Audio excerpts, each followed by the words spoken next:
Hello, Majestic Queen.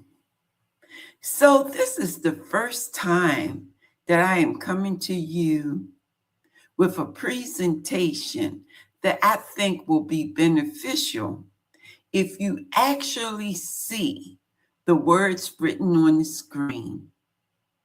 I am Dr. O, your facilitator for this evening, and our focus will be on healthy coping skills after trauma. Yes, Majestic Queen, I really do think that we need to focus our attention on emotional wellness, self care, and healing. So, what are healthy coping skills? These skills are constructive thoughts, behaviors, and activities. It helps you to manage stress, difficult emotions, triggers, challenging situations without creating additional harm to yourself.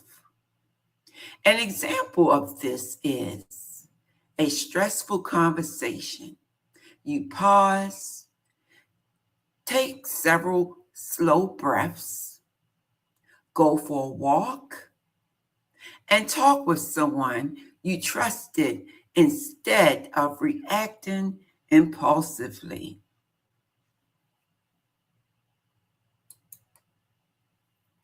Here are some examples of healthy coping skills. I am hoping and praying that you can benefit from this presentation, not utilizing all of the skills, but slowly incorporating these skills in your life so that you can be more at peace and more relaxed, even in difficult situations. So, one of the first ones, and there are several, is deep breathing. It's a technique that intentionally slows and deepens the breath to encourage relaxation and help reduce physical tension. So you utilize this technique by inhaling slowly through your nose for 4 counts, pause briefly, and exhale for 6 counts. You can repeat this as often as you want. Several rounds would consist of maybe 3 rounds while you focus your attention on the sensation of breathing.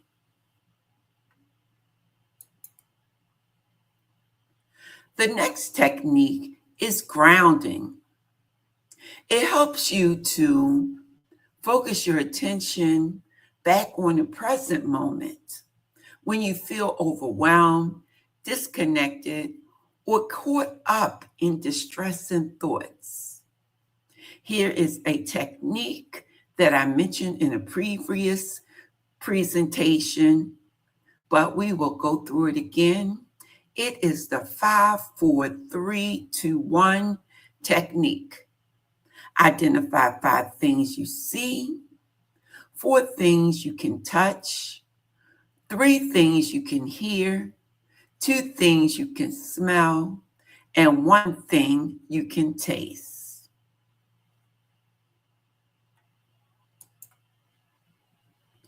The next technique is mindfulness. This means that you are intentionally paying attention to the present moment with curiosity and without immediately judging the experience. So, sit quietly for 2 minutes. Notice your own breathing, body sensations, sounds, and thoughts. When your mind wanders, gently return your attention to the present.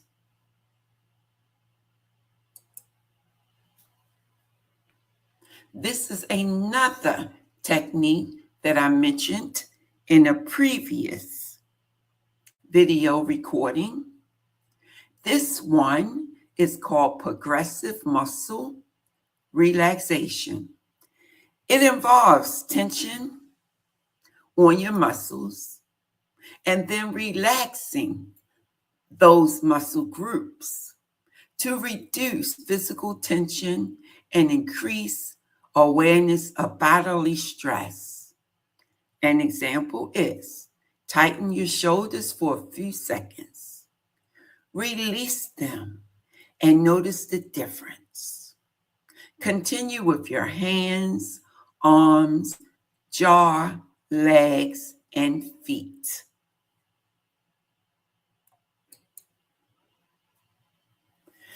This is a technique that a lot of people enjoy. It requires that you have a journal book or a notebook. When you journal, you are actually practicing writing down thoughts, feelings, and experiences, or even reflections to organize emotions and increase self-awareness. Write for 5 minutes, beginning with, right now I am feeling because, and then you go on, what I need is. So let's fill in the blanks together. I will use myself as an example. Right now, I am feeling relaxed because I am doing something that I love. What I need is more relaxation and less stress. That's how it flows, Majestic Queen. That's how it flows.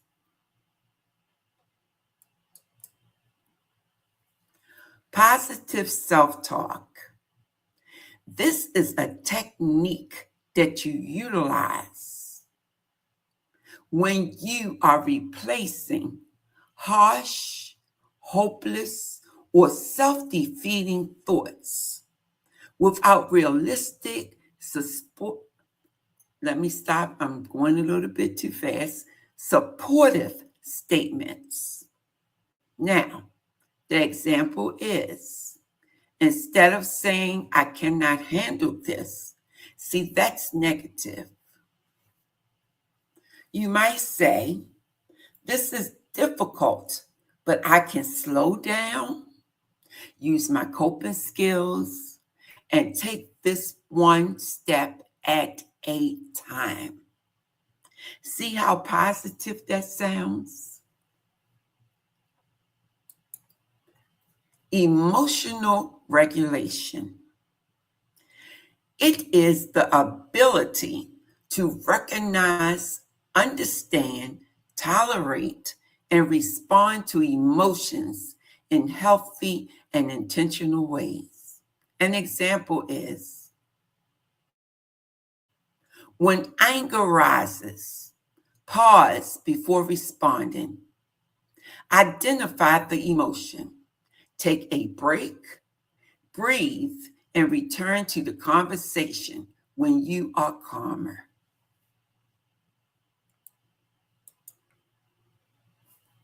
Physical activity and movement. This is something that you do, and this is something that you use to support mood, reduce tension, increase anxiety, and provide a healthy outlet for stress. Example is, take a 15-minute walk, stretch, dance to music, practice yoga, or do chair exercises when you notice stress is building.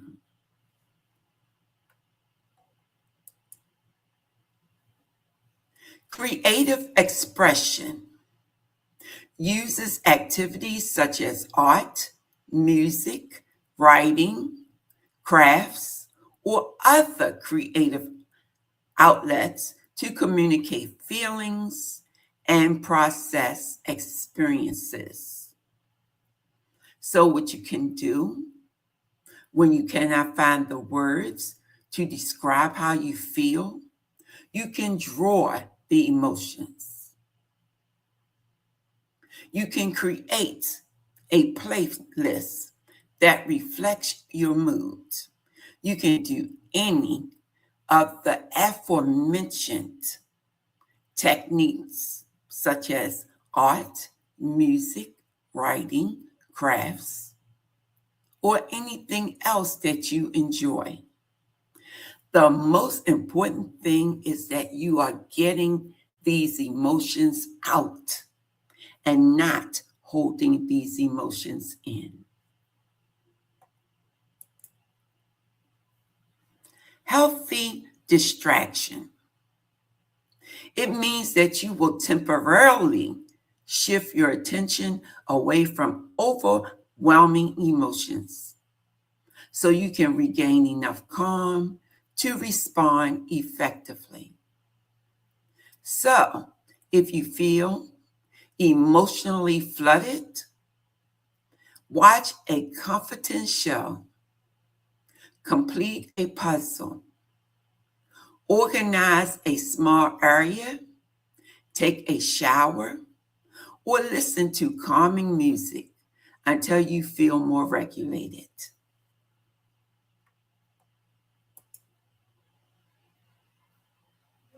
Next, talking to someone you trust.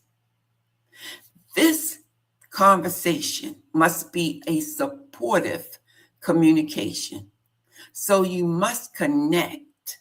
That means share your feelings, concerns, or needs with a safe and trustworthy person who can listen without judgment. Call a trusted friend and say, I am having a difficult day. I do not need you to fix it. I just need someone to listen.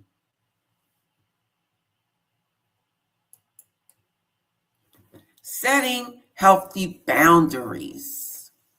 A boundary is a clear limit that communicates what you will accept, participate in, or protect in order to support your well-being.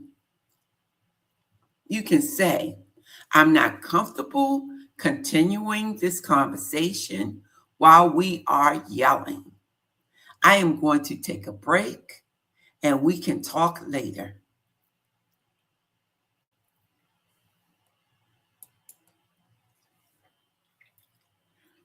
The next technique or strategy, coping skill on our list is self-care. Self-care involves intentional action that supports your physical, emotional, social, and mental well-being. Here are some examples. Eating a nourishing meal, taking prescribed medication as directed, hydrate, spend time doing something enjoyable, or schedule time for rest and recovery. Rest and sleep. Rest allows the body and mind to recover from stress, while adequate sleep supports emotional regulation, concentration, and overall functioning. Example, create a calming bedtime routine. Reduce screens stimulation before bed.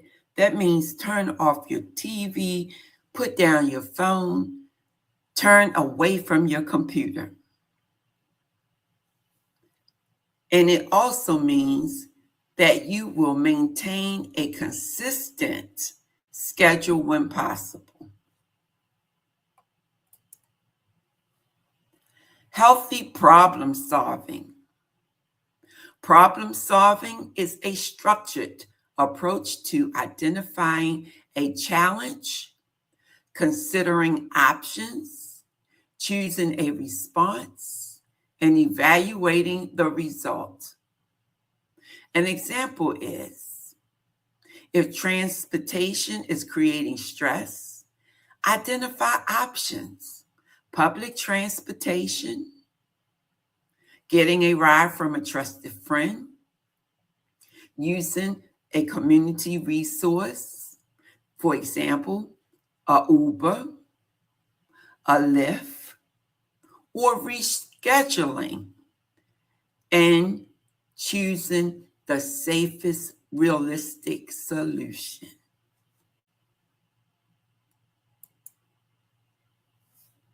Taking a time out. Oh, yes, Majestic Queen. We need that from time to time. Indeed, we do. Indeed, we do. So I would like to say a timeout is intentional. It's a temporary pause from a stressful situation to prevent impulsive reactions and allow emotional regulation. Example is, I need 20 minutes to calm down. I will come back to this conversation after I have had time to think.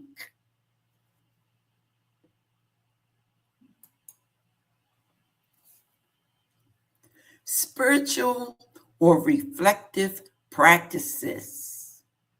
This means prayer, meditation, gratitude, quiet reflection, or other personally, yes, I said it correctly, meaningful practices that provide hope, connection, and perspective. Example, spend 5 quiet minutes reflecting on 3 things you are grateful for and 1 quality you want to strengthen in yourself.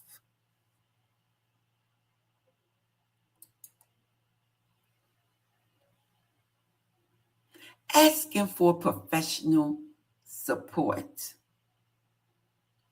It means that you will seek help from a qualified counselor, therapist, recovery specialist, or professional, physician, or other appropriate provider.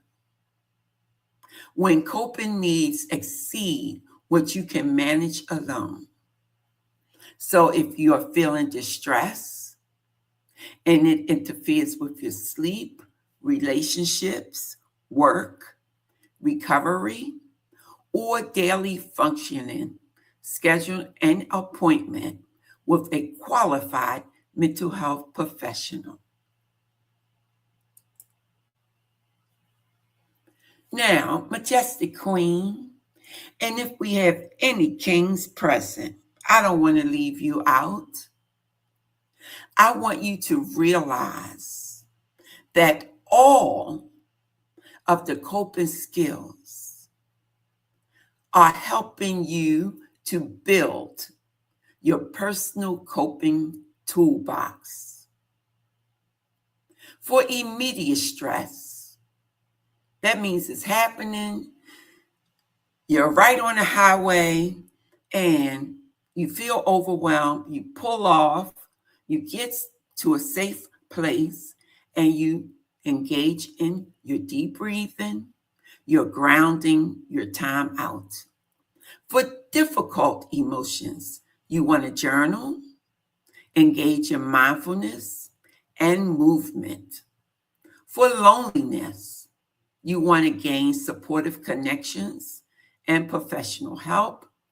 For ongoing wellness, sleep, self-care, boundaries, and creative expression. Remember, you do not have to use every coping skill. And I did mention that in the beginning. What you do is you slowly build on your coping skills.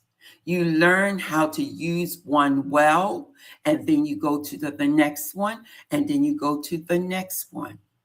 Find strategies that fit your needs and practice them before a crisis occurs.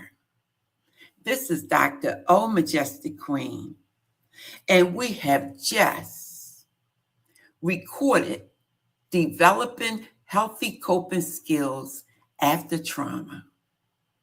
It's been a blessing to create this presentation for you in a format where you can see the written words and hear the verbal communication from me. Stay blessed and live life with a purpose.